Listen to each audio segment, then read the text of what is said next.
Heavy metal singer Rob Zombie made a film back in 2003 called House of a Thousand Corpses, and in 2005 he released a sequel to that film, a sequel of sorts.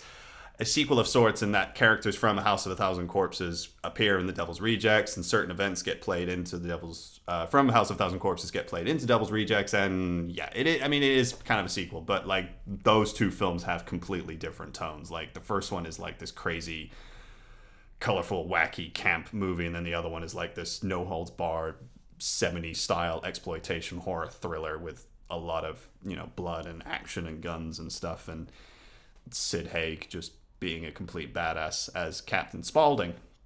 And for those who have seen the movie and remember the ending, the really cool ending with Freebird playing over them, the Devil's Rejects, Bill Moseley, Sherry Moon Zombie, Rob Zombie's wife, and Sid Haig, Captain Spaulding, Baby Firefly, and Otis B. Driftwood are driving in a open car. They come across cops who have been chasing them throughout the entire film. They have one last stand. They get up their guns. They speed up the car straight towards the cops. The cops start shooting at them, and you are led to believe that they are dead, given the fact that they are riddled with so many bullets. And I was watching behind the scenes of Three from Hell, the film, the third in the sort of Firefly trilogy. Bill Moseley and Sid Haig, who were very good friends in real life, every time when they were at conventions, people would come up to them and ask, are you guys going to be in another movie that would be a sequel to The Devil's Rejects? And they would always say, no, they are fucking dead, basically. And so it was a bit of a surprise to someone like me, who is a fan of The Devil's Rejects, that they were going to do a sequel to that movie, which is Three from Hell. And my phone just buzzed. Let's check. It's not important. So Three from Hell takes place mere minutes after the Devil's Rejects have been shot. They're taken to the hospital. A lot of people are saying like they're not going to make it. They're all going to die. And they miraculously, I think I said that word wrong. They miraculously survived. And it's a devilish recovery. They are put on trial. Like the first few minutes of the movie, it plays a little bit like a documentary, and it's supposed to be a slight homage to the documentary, following the Manson family after the murders of Sharon Tate and the Tate LaBianca murders and all that stuff, and all the horrible atrocities that they did. So it's a little bit of a tribute to that.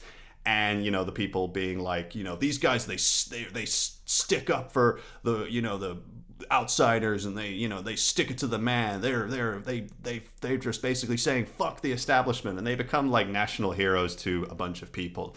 And then they spend years in prison, and this movie takes place 10 years later in the 80s, and they break out, of course, because they need to break out, otherwise they're just in prison and there's no movie, and they just go on a rampage again. In some ways, this is a very unnecessary sequel. I'm not saying I didn't like it. I did enjoy it. I thought it was a really fun film. I've always enjoyed Rob Zombie's movies. I am a fan of his work. I think he has a very interesting visual eye. There is a lot of dedication from him, a lot of love and dedication from him in making these movies. And I feel like he is slightly bashed by people too much. Like if you like, there is like a craft and he has a style and a craft with his movies, and there are some really good points to his films, even the Halloween films, which not a lot of people like this film, it is very well made. It has like that cool no holds barred 70s style that we've come to like with his films. Like his movies are exploitation. They're really good, well-made exploitation. They're not meant to be taken seriously at all. Like all the people involved in this movie, from like the actors to the people in the production, like the production designers, the cinematography, like everybody is doing really, really good work. Like they know exactly what kind of film they are. They know exactly what kind of film they are making. And there's nothing wrong with that. I mean, yeah, the storyline is very similar to The Devil's Rejects. It follows the similar plot points from that movie. They break out, they get chased, and then they take some people hostage, and then they kill them, and then they go on the run, and then they go to some place and hide out, and they party, and then some shit happens, and some people are gonna kill them because they want revenge, yada yada yada. Drive off into the sunset, and Terry Reid is playing in the background. with his movies, like I remember when I watched 31, which came out 3 years ago, which was his crowdfunded movie, which I enjoyed. I did feel like with that film, I went into it with quite high expectations. Like I was really expecting something more from it because it was just like it came across like as this really brutal, like kick-ass 70s horror movie, you know, unapologetic, just over the top. And yeah, I mean, it has all those elements, but it wasn't what I expected it to be. So I feel like any other film, like a horror movie like this, I always feel like, if I was ever going to introduce like a Rob Zombie movie to people, I would feel like, you get what you get with these movies. They're fun. The characters are enjoyable. The actors look like they're having a blast. The scripts, they're not like, these aren't Billy Wilder scripts or anything like that. They're like, the writing can be a little bit hit and miss some of the times, which I have to admit, but there's like a fun quality to it. I think that's the charm with his movies that I really like and I really get a kick out of. So I really enjoyed Free from Hell. The one of the things I was a little bit not like disappointed with, but I felt like what the movie really needed was Sid Haig, who played Captain Spaulding, who was fantastic as Captain Spaulding. Rob Zombie breathed new life into his career by putting him in his films, and people were like, this guy's awesome. Like, he is such a iconic character actor from that period. Like, he was in all the Jack Hill, Pam Grier movies like Foxy Brown Coffee, Black Mama, White Mama, and he was really iconic. And he originally had a much bigger role in this movie, but because he was so ill and frail, Rob Zombie realized that the movie that he was originally going to do with Sid Haig, Bill Moseley, and Sherry Moon Zombie, the original Devil's Rejects, he wasn't going to be able to do that. So he had to rewrite it. And yeah, the presence of Captain Spaulding is really... Oh, I just dropped something. The presence of Captain Spaulding is really missed in this movie. And I'm not saying anything bad about Richard Brake, who is the newest addition to the devilish trio. Like, the chemistry that he has with Bill Moseley and Sherry Moon Zombie in the movie, it works really well. There's a history there with those characters that seems very believable. But a part of me really wanted to see Captain Spaulding, like more of Captain Spaulding in the film, but due to his health problems and how ill and frail he was at the time, it wasn't possible. But we still got a really good scene with him close to the beginning of the film where he's being interviewed before he's taken off to death row, and it just shows how magnetic and charismatic he was. And everyone, like Bill Moseley and Sherry Moon Zombie, they're both like really good in this movie, particularly Sherry Moon Zombie, who I think gives the best performance, like, from the zombie movies that she's been in, from House of a Thousand Corpses to Devil's Rejects, the Halloween movies, Lords of Salem, and 31. I think this is my favorite performance that she's given. I think this and Lords of Salem, where she was Heidi Hawthorne in that movie, I think those two performances are really good. Like, in this film, she's given an arc. Like, she has like she's less one-dimensional in this movie. Like, they're like, Bill Moseley is the same as he is in all the other movies. It was like a public enemy number one, motherfucker, number one. And he says motherfucker a lot in the movie, like he's Samuel Jackson, which is kind of funny.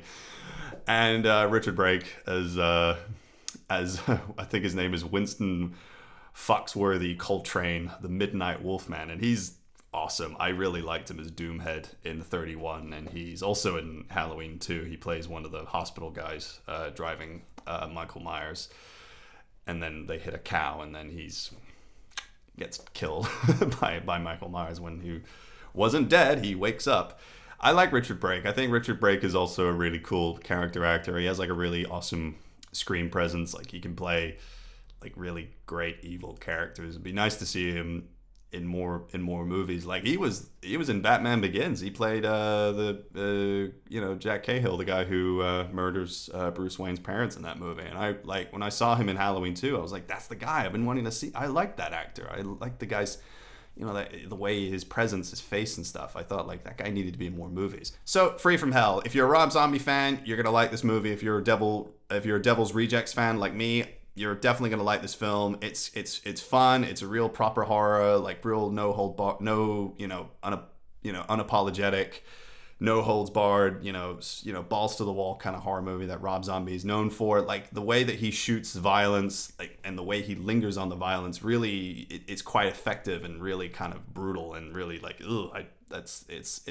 that I really like in his movies. Like there's no real like scares or jump scares or anything like that, but the way that he shoots violence and the way that it's, he doesn't pull away from it, it really, puts you in there. I think that stuff works very well and is quite effective in the way that it's portrayed in the film. And like the movie is like it's part horror movie, part road movie, and then it turns into a Sam Peckinpah Western when they go to hide out in some Western town and all these Mexican gangsters with Mexican wrestler masks come and show up and try to kill them. And I thought that was pretty enjoyable. I thought that was pretty well handled. So yeah, I mean, it's a good time at the movies with this film or in your living room because it's on DVD and Blu-ray. But yeah, I think if you're a fan of his work and know what you're getting in for, you're definitely going to like this film. But I feel like if you were like someone who hasn't seen that many of his movies